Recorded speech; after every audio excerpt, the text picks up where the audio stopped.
The David Pakman Show at davidpakman.com.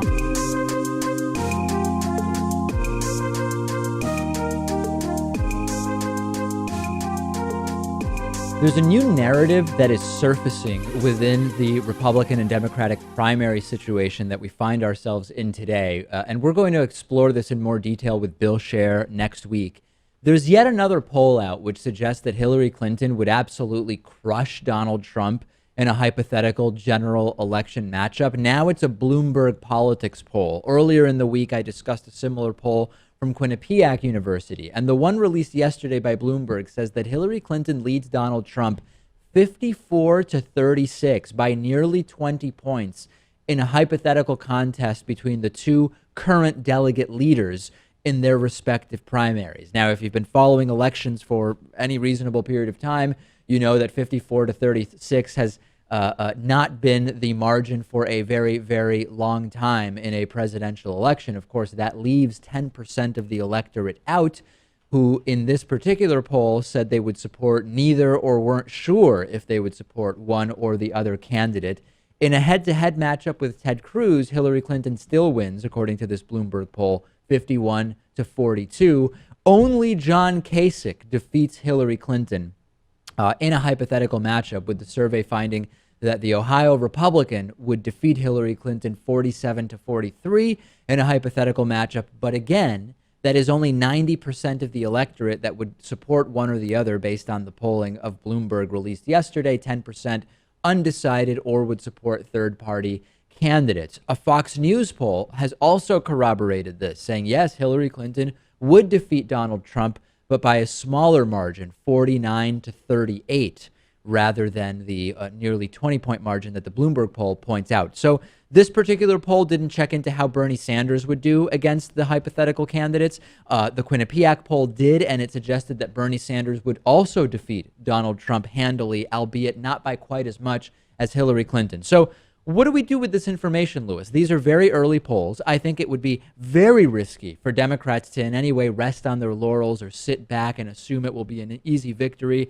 We haven't had a 54-36 presidential election in, I don't know if we ever have, at least not for a very long time.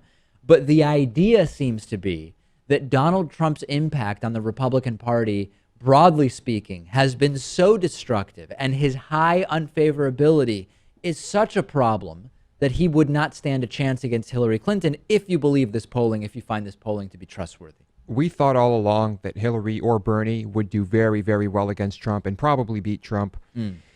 If he is the nominee, he has plenty of time to self-destruct and say more crazy, damaging things. And during debates, I think he would probably get slaughtered during debates by either Democratic candidate. Well, Hillary Clinton is known for having high unfavorable ratings. There are a lot of people who very proactively and acutely don't like Hillary Clinton, while she also is one of the most admired women in America at the same time.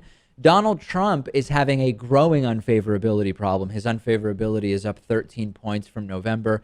It is at a new high. And this is going to be a very, very interesting process now to go forward, because when John Kasich says he's the guy with the best shot against Hillary or Bernie, he seems to be absolutely right. And it doesn't seem as though the Republican establishment can take control back of this thing. Trump seems to be just on a runaway freight train in the direction of the nomination, although mathematically it does not appear as though he's going to get there before the convention. Trump's support comes from emotional people that are not thinking logically, people that authoritarians as well. That too. So if they were thinking logically, they would realize that Kasich is telling the truth, but Kasich just isn't radical enough to become the Republican nominee. So let's dig into this Kasich-Trump-Cruz dynamic that's going on. There are some Republicans who, out of what is very clear desperation to stop Trump from becoming the Republican presidential nominee, are putting pressure on Governor Kasich to quit the race altogether. At the same time, we saw yesterday that Jeb Bush has added his name to the list of Republicans that are now supporting Ted Cruz. But John Kasich is refusing. He says he's the best option to stop Trump. He says he is the best option to defeat Hillary Clinton or Bernie Sanders in November. That does appear to be true, according to the polls we've seen. And the unfortunate thing is that Kasich won 0 delegates on Tuesday, and he is falling further and further behind. And now Ted Cruz is making the same argument. He made the argument weeks ago that it's Rubio who should get out. And now Ted Cruz, I assume, referring to John Kasich, because Kasich is the only non-Trump candidate left other than Cruz, said the following about the possibility of Kasich dropping out. If this were a head-to-head race, a direct head-to-head race between me and Donald, I would feel very confident that we would get to 1237. The complicating factor is John Kasich. It is unclear if Kasich will bleed off just enough votes to give Trump victories and delegates in states he would not otherwise have won.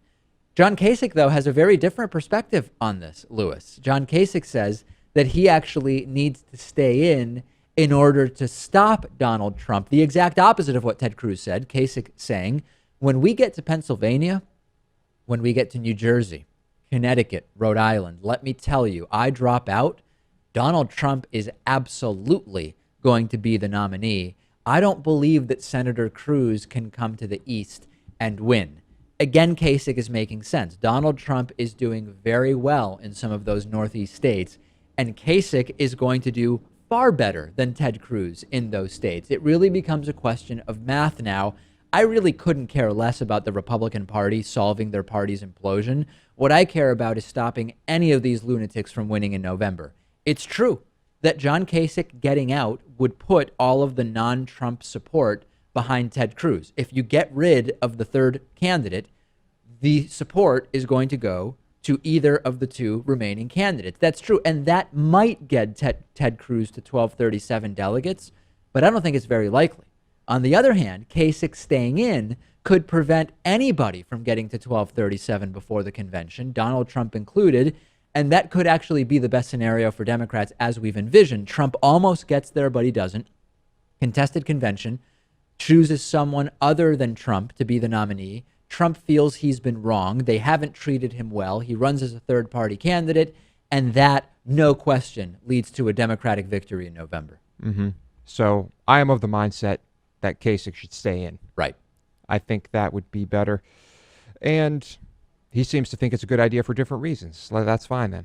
I believe that on balance, Kasich staying in is more chaos for the party, hurts Donald Trump, and is the best path for Hillary Clinton or Bernie Sanders to be elected president of the United States in November.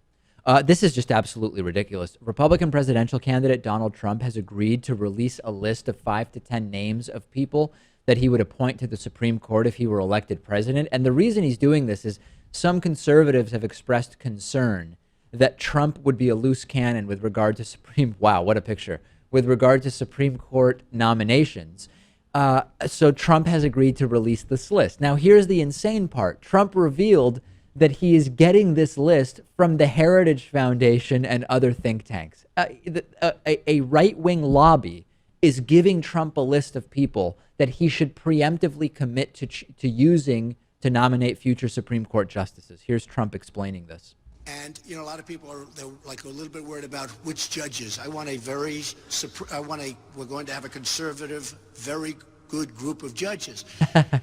I'm going to submit a list of justices, potential justices of the United States Supreme Court that I will appoint from the list. I won't go beyond that list. I'm going to let people know, because some people say, oh, maybe I'll appoint a liberal judge. I'm not appointing a liberal judge.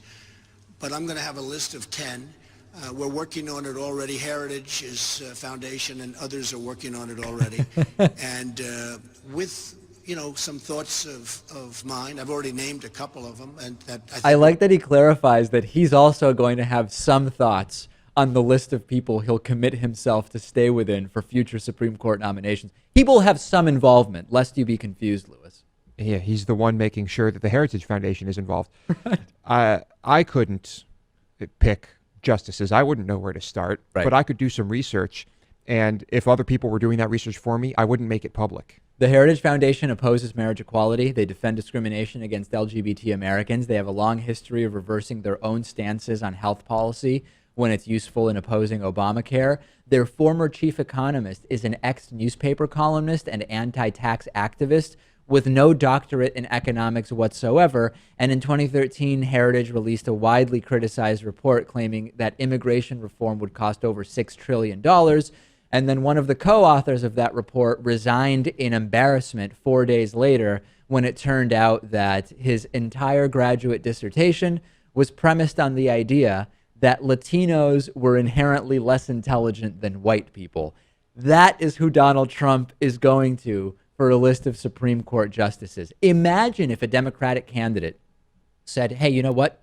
I'm waiting for a list of 5 to 10 people from MoveOn.org and George Soros. They are going to give me a list of 5 to 10 people I will nominate Supreme Court justices from, and I'll have some input into that. This would be 24/7 coverage everywhere you can imagine. But apparently it's okay for Trump to do it. There would be militias with pitchforks and torches in the street. I'm not kidding. That's not an exaggeration. That's what would happen. Trump is so out of his depth in running for president that he sounds like an uninformed simpleton on every issue. And now he's delegating responsibilities to right-wing think tanks for what is arguably one of the most important 5 elements of whoever for the presidency of whoever is elected in 2016. Nominating 3 or 4 Supreme Court justices is on the top 5 list, and Trump is going to the Heritage Foundation. Stunning and despicable and sickening. I'm on Twitter at dpacman if you think I'm wrong. The David Pakman Show at davidpakman.com.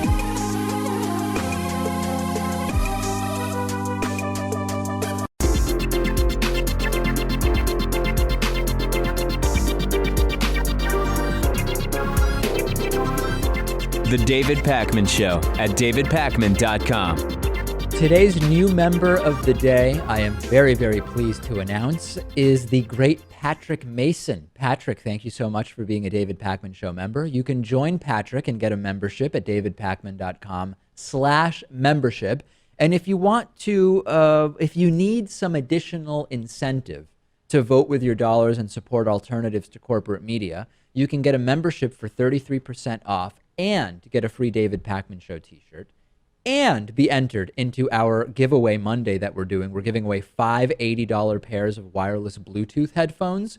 You can go to davidpakman.com/spring16 and get the discounted membership with the free t-shirt. That's only going for about another 48 hours. So do take 72 hours, I guess is more fair to say. Do take advantage of that.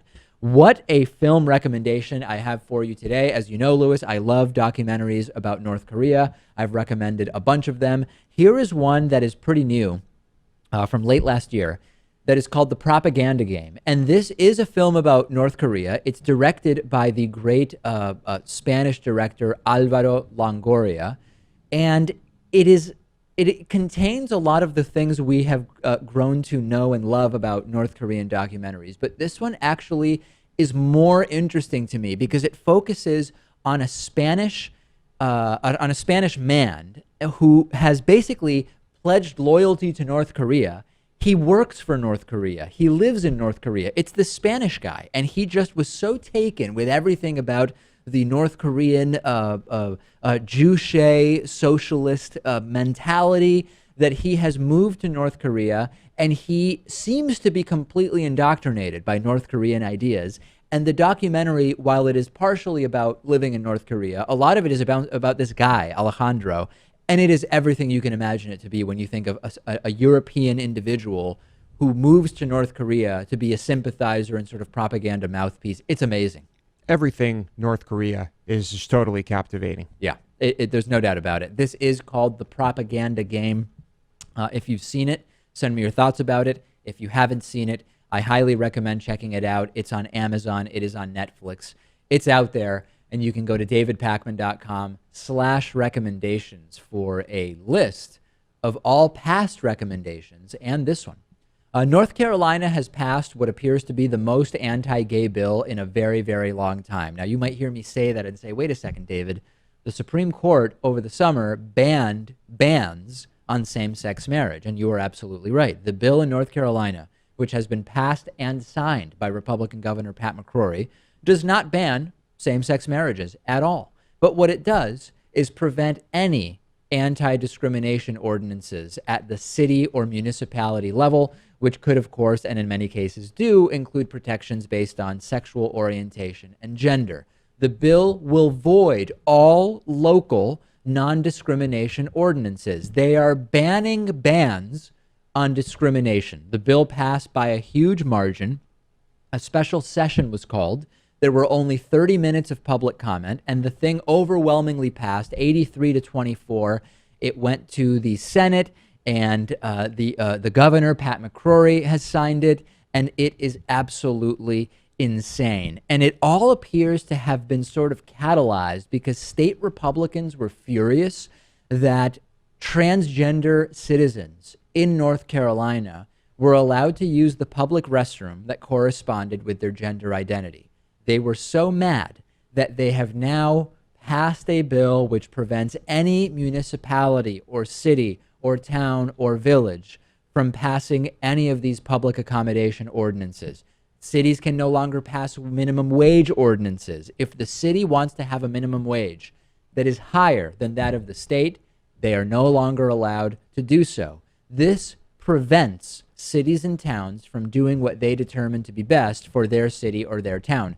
Think of the absurdity of this for a second. Right-wingers talk about states' rights and the oppressive federal government because the state knows better than the federal government what's best for them, and the feds shouldn't be allowed to pass laws. But all of a sudden, the state says, well, no, cities and towns don't know better what's for them than don't know what is better for them than we do. So it only goes so far, Lewis. Apparently, yeah, the and state then, level. of course, if the federal government were to come in and say, well, you, state government, we know better than you, they would say, oh, no, you don't know better than us. But somehow we know better than these cities and towns. Total hypocrisy, absolute and utter hypocrisy. And more broadly, the state also thinks that which bathroom people use is an important enough issue to invest time and money and special sessions and debate on, right? You have a situation here where it's all about small government, supposedly. You never want to pass any law that isn't absolutely necessary, and you also want to let states decide, and you want to give power to the local rather than the national, except when it comes to issues that they really don't like and that so-called social conservative moral majority Republicans aren't in favor of. They love small government, except when it contradicts their personal beliefs, as we're seeing here. They'll turn this country into China if they have to. We've talked several times now about the 31-year-old mother, Jamie Gilt, who put a loaded .45 caliber handgun underneath the front seat of her pickup truck back on March 8th, and the weapon slid into the back seat where her son Lane was riding in a booster seat. Now, her son Lane knew how to unbuckle himself, so he got out of his seat, picked up the gun, fired it through the front seat, and hit his mother in the back. There was a dinosaur toy on the floor near where the gun would have slid, according to a police report. The bullet exited through Jamie Gilt's chest and went through the windshield. The child was uninjured. Gilt was hospitalized. It's not exactly clear what her current condition is, but she is expected to survive. And the big question, Lewis, was, will Jamie Gilt be charged? You can't really charge the kid because a 4-year-old is not legally responsible for a gun, but it was certainly a negligent shooting in the sense that this was an unsecured firearm. So we feel, and many others do in this and other cases, that someone needs to be charged when there is a negligent discharge of a firearm. We now have heard, and this is the news, from authorities that they believe Jamie Gilt should face a misdemeanor charge, as they have now released the details of the shooting as they see it for the first time. Authorities are recommending a charge of allowing a child access to a firearm, which is punishable by up to 180 days in jail, about 6 months. What do you think, Lewis? She hasn't been arrested. I am very skeptical that she is going to do a single day in jail or prison, particularly because then, and this is a real thing, who does the kid live with? Yeah, I'm skeptical too. There might be other family members. Just there should be a charge. Something should happen here, because imagine if that bullet hit someone who didn't deserve it. You know, very dangerous situation. So you actually feel she did deserve it because she didn't secure her own gun. She deserved to be shot. What better wake-up call is there? Now, had that gun gone off and it didn't hit her, she might still be delusional about this whole thing. But I'd like to think that since the bullet hit her, it may have been an eye-opener. It may have literally knocked some sense into her. Maybe. maybe. Gun ownership and parenting both come with serious responsibilities. And the 31-year-old mother here failed on both of them. And by the way, as far as criminal charges, gun mom Jamie Gilt has been previously arrested. She was arrested on felony theft charges back in 2013.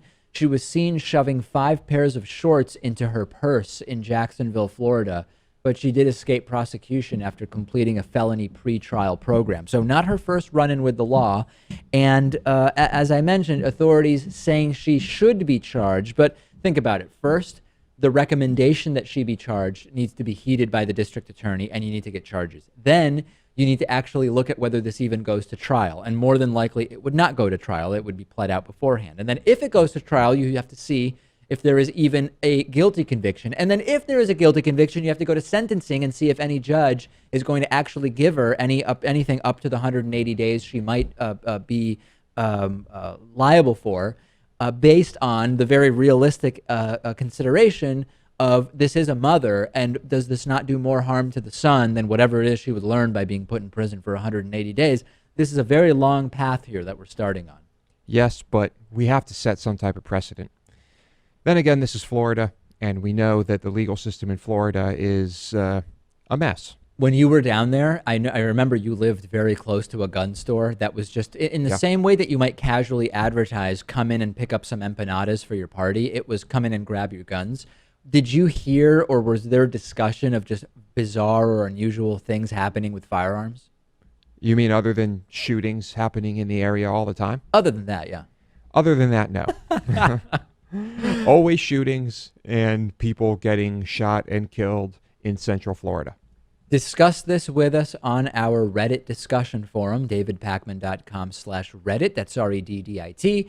And 3 days left to get a membership at 33% off and get a free David Pakman Show t-shirt with your membership. You must go to davidpakman.com/spring16. davidpakman.com/ anything other than Spring 16 will not get you the discount and the t-shirt, but davidpakman.com/spring16 will get you the discount and the t-shirt, which is really exciting news for everybody. The David Pakman Show at davidpakman.com.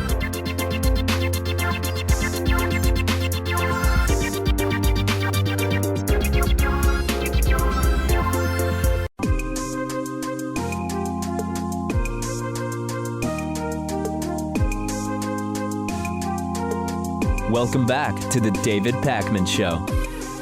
I'm joined today by John Loftus, who's a former Christian apologist who defected and is now an atheist counter-apologist. He's written a number of books that argue against the Christian faith. Your history is really incredible. Your bachelor's degree is from Great Lakes Christian College. You have a master's of divinity. You have a master's of theology degree from Trinity Evangelical Divinity School. You were an ordained minister, yet you found your way out of Christianity. Let's start sort of at the beginning. Before pursuing religion academically, did you have a religious upbringing as a child? I did. I was raised in a Catholic church, and we didn't, we didn't really practice it. We went to church and we got confirmed, and went to catechism classes. I couldn't say that our family was very devout, but there was a period of time at the late 60s, early 70s when you had the hippie movement, which for some of us morphed into the Jesus movement, where you could be cool and listen to cool music and wear bell bottoms and wear long hair, and just you had sound bites like "Get high on Jesus" and "Down with the establishment." Down with the establishment, up with Jesus. So I was in that movement. It's interesting that you get caught up with that. You don't realize that you're in a trend. You're in a particular movement that's going nationwide. You don't understand why you've adopted those sorts of things, but I did. Yeah. And when you were going through your various academic programs that were religiously oriented, during that time, did you have doubts about the path you were on and about your Christian beliefs, or at that time did you really feel like you were a literal believer and fully committed? literal and fully committed. Um, I had become, I was a hippie before I became a Jesus movement follower. I mean, I was, drugs, sex, and rock and roll. See, so I had believed that, Jesus saved me from that, and so I was very grateful and thankful, that my life had changed, and so no, I didn't have any doubts. I started reading primarily Christian literature, and that's really interesting. Josh McDowell and C.S. Lewis and Francis Schaeffer, and with every book I read, my faith was confirmed even more. I didn't even think about reading the opposing side. Like, when you go car shopping, you tend to want to look at consumer reports, and you don't want to necessarily listen just to the used car salesman. You see, you actually have to investigate buying a car, but you don't investigate buying your religion. I didn't think about that at all. I just wanted to confirm it. It's really odd phenomenon. Saint Anselm said, faith seeks understanding, and I had my faith, and then I was out to understand it. It never reversed. Understanding seeks faith. You see. And when did doubt first start to sort of creep in? Well, I was in a PhD program in theology and ethics, and I, studied with the liberals at Marquette University. So I had heard their arguments and, read some of their literature. And, I also read some of the atheist literature as well. And we studied them. And, it wasn't just too long before those doubts started to creep into my life. I mean, life has a way of crashing down on you. You expect, life's going to be a paradise, on earth when you're with Jesus. And it didn't happen that way. Church experiences, my own experiences just didn't confirm that, the unanswered prayer, crises. And what it did is it forced me to do what I should have been doing all along. And that is critically examining my faith as an outsider would. And so when that happened somewhere around 1990, 1991, too, I began doing what I should have been doing along. And I had some information in my background because I had studied it in some depth. And I went on a new reading program, and that is to be more honest with my faith. And do you remember any particular, so for as an example, I've spoken to people who say, what really led me down the path of questioning my faith was I used to believe the earth was 6,000 years old. And once I read about how that is not supported by any science, that opened the floodgates, so to speak, to questioning everything. Was there a particular instance or issue or question that opened the door for you? Well, it was the issue of science. I had a cousin named Larry Strasser, and he was a lieutenant colonel in the military, in the Navy at the time. And I sent him a book on evolution, and he sent me a box of books with a 32-page letter trying to explain to me that evolution is fact, and that the universe is old and all that stuff. And I hadn't really seriously considered the question before. But what I took away from it wasn't necessarily the fact that, the universe is, 13.7 billion years old, which I came to that conclusion. But more than that I could trust science.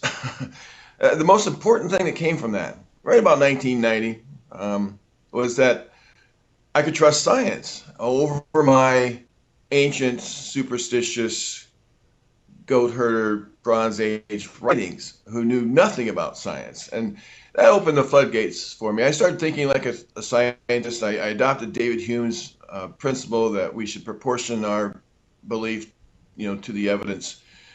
And with that mindset, with that attitude, scientific mind, that I just it wasn't long when you start looking at those stories and you start applying all the knowledge I knew from Old Testament studies and New Testament studies, and to the critical assessment of that religion, the one I had been adopted, before I just abandoned it. The last two things that I abandoned were the resurrection of Jesus and the existence of God. They were really drilled into me So I went through stages, like I went from conservative believer to moderate to a liberal to a deist.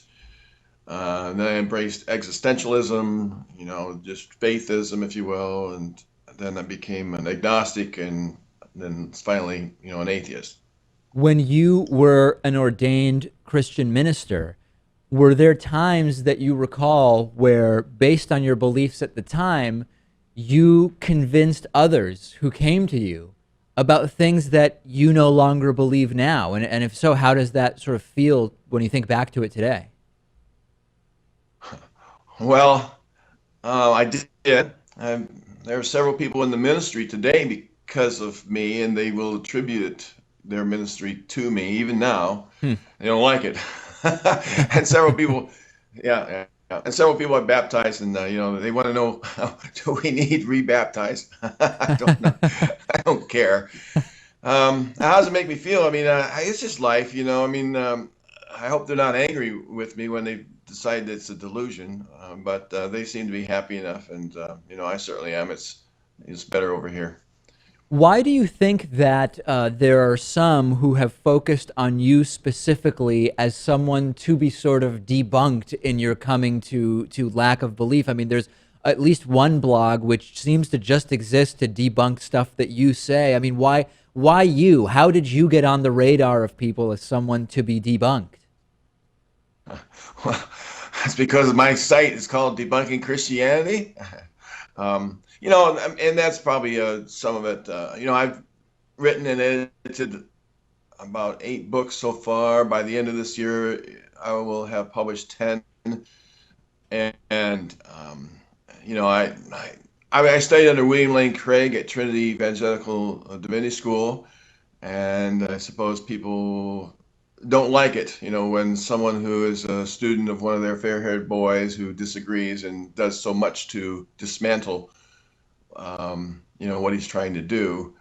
I tend to think that I've got some pretty good arguments. I blog most every day, and Christians actually help me. They come on and they offer a counter proposal or a counter argument to something that I have written, and so from that I'm able to express myself better. I don't nothing that they have ever said has been anything important that would that I haven't considered before. Right. But what they do, right. But what they do is they help me express myself better. Yeah. So You talked about William Lane Craig, who is certainly one of the most well-known, at least in the U.S., Christian apologists. I'd be curious to hear from you as a former Christian apologist.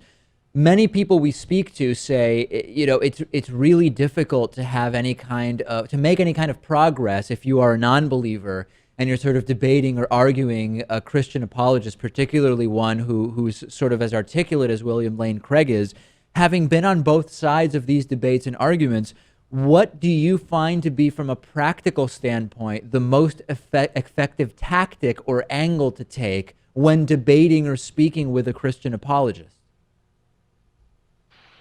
Well, I don't think Christian apologists of any higher educational standing, with PhDs, can be reached. Maybe they can, but the odds are extremely low. So I don't actually try to change their minds in some sense. What I use them for is fodder, because it's obvious they're not the target of my criticisms, even though I write about them. It's those who read what I'm writing, because only they are, from my experience anyway, those are the people that can be reached. And now the best argument I found in my online debating to reach them is the outsider test for faith. I've written a book about it, and the subtitle is How to Know Which Religion is True. And I wish my publisher had gone with my proposal for the subtitle ending that should go like this: How to Know Which Religion is True if There Is One. The last phrase was left out, because I don't think there is one. And I think the outsider test shows that, even though it's not necessarily meant to show that. It's meant to tell people how to test their religious faiths, since what they learn them on their mama's knee. And that is once so they grow by up. the outsider test, I don't know if you were, just for people who don't know, I'm guessing you mean if you didn't happen to be born into the religion that you follow, would you have chosen to convert to it because you would have found it to be the true faith? Sort of, that's the idea. Right. And they've been slammed from all sides on this, and I've considered their arguments, and that, of course, my final statement is in my book on the topic. I would find it very odd that there would be a God who would create a religion or would, infuse it with only so much evidence that it could not convince a non-believer, that it could not convince an outsider. I mean, just think about that, because what they do when they criticize the outsider test for faith is they have to admit that their God did not create their religion such that it could convince outsiders. Right. I mean, it either can or it can't. So they're caught in a dilemma on that one, because if the evidence can't convince outsiders, then that makes God out to be less than omniscient, wouldn't you think? I say it kind of politely there. So yeah, that's one of the most effective things that I've come across. James Lindsay has said it's a silver bullet type of argument, and Richard Carrier has said some pretty high things about it. It's not that I've originated it. Everybody who's ever left their faith has probably done so, as an outsider, has begin to look at their faith as an outsider. It's that I probably defended it more than I have defended it better and more than anyone else. And so, if you are having trouble defending the outsider test for faith with believers who argue against it, then those arguments can be found in my book, pretty much. No doubt about it. We've been speaking with John Loftus. He is currently debunking Christianity, but a former Christian apologist. John, fascinating story. Thanks so much for sharing it with us. Well, thanks for having me. The David Pakman Show at davidpakman.com.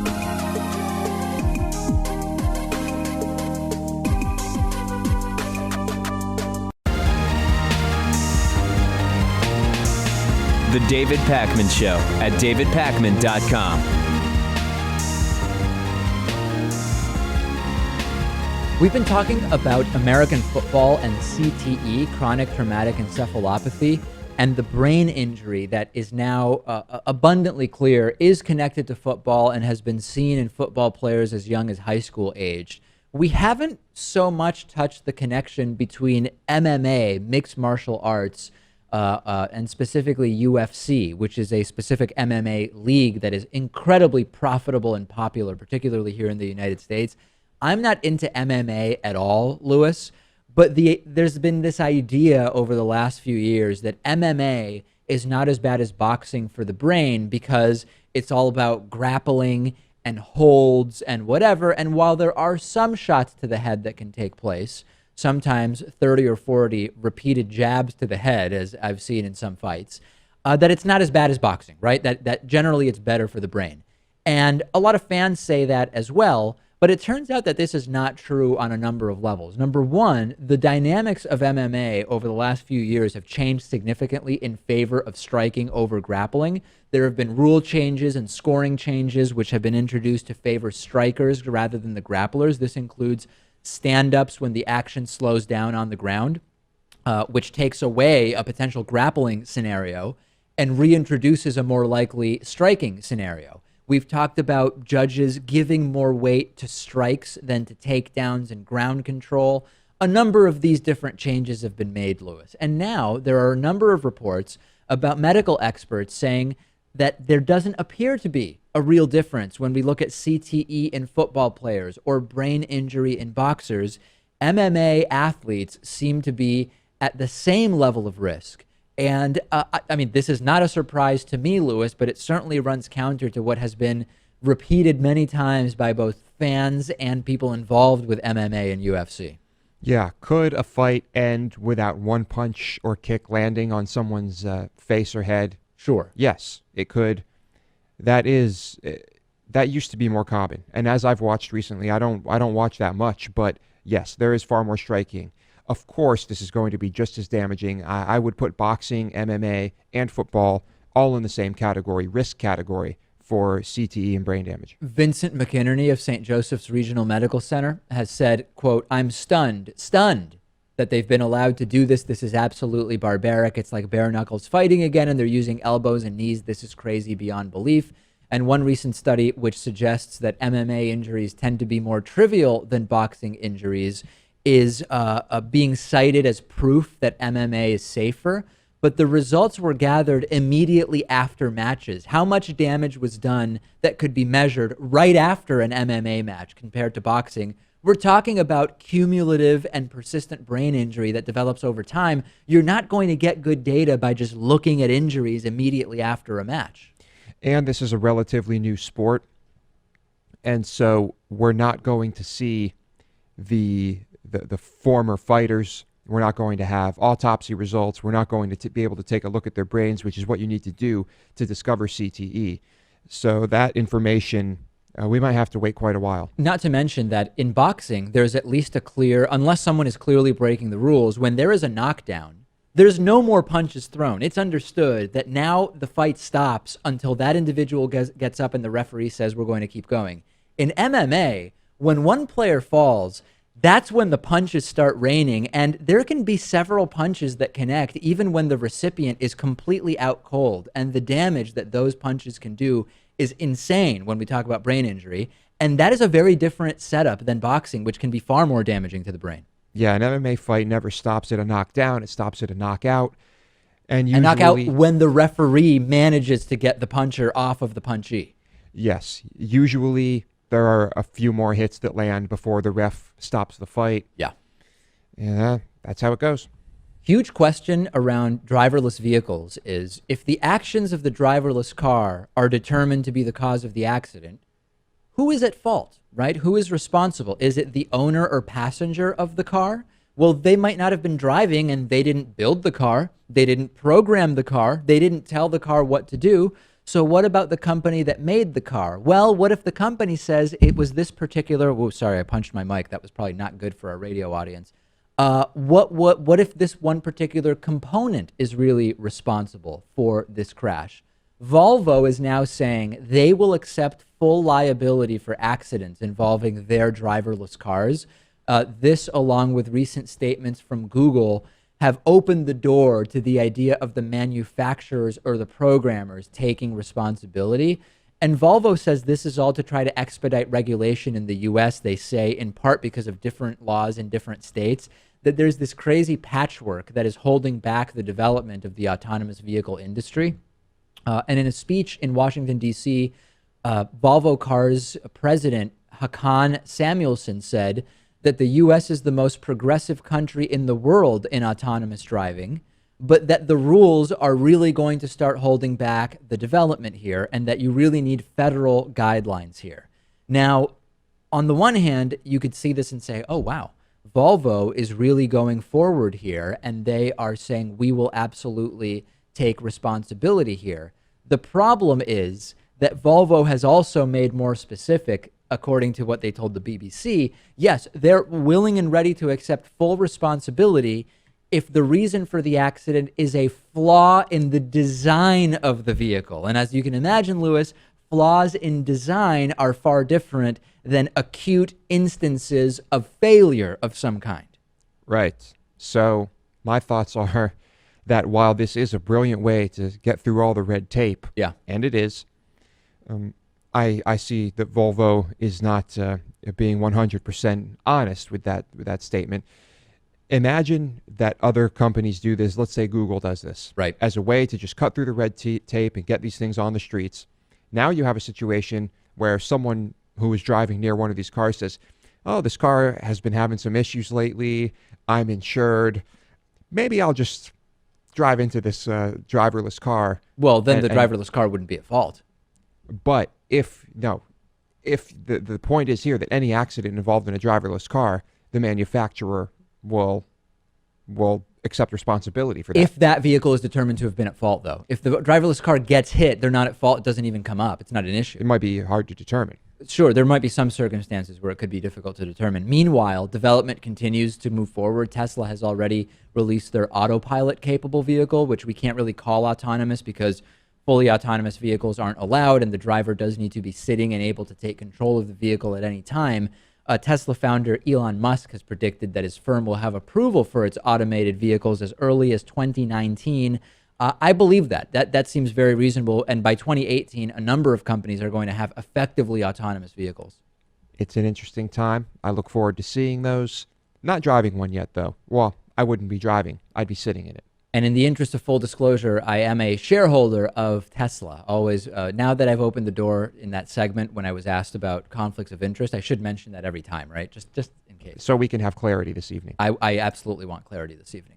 Okay, we have a voicemail number. It's 219-2-DAVID-P. Here's a funny voicemail, and what's funny is when I looked at the area code that the call came in from and put that together with the accent, I have a friend who sounds exactly like this person and lives in the same area code, although I don't think this is his number, but I have my suspicions. Let's take a listen. Hey, David. We were having a little argument over whether or not you and Lewis wear makeup on the show. Right. My girlfriend says you wear makeup and so does Lewis. But when she said Lewis, I like Loftus. I know he doesn't. But do you wear makeup on the show? Yeah, no, we don't wear makeup on the show. I have been advised that because of the studio lights and whatever, I should really just put some, I guess it's called a foundation on. I've never worn makeup in my life. I don't even remember the last time I had face paint on my face. But, we really don't get, I mean, when summer starts, depending on the power of the AC in this office, we haven't been in this office in the summer, if there is some sweat glistening, I may have to start powdering my face, Lewis. I mean, that's just a sort of empirical and pragmatic reality of the situation here. But no, we do not wear makeup. I don't think you do, as far as I know. No, only on Halloween when I put corpse paint on. That is it. Absolutely. On the bonus show today, a demolition company destroys the wrong home. A rare Sumatran rhino has been captured, and some ash trees are set for extinction. All of those stories and more on the bonus show. The bonus show is for David Pakman Show members. The show can continue every day. There's an extra show for our members, and you can sign up at a 33% discount and get a free David Pakman Show t-shirt. There's one place you can do that, and it is davidpakman.com/spring16. The David Pakman Show at davidpakman.com.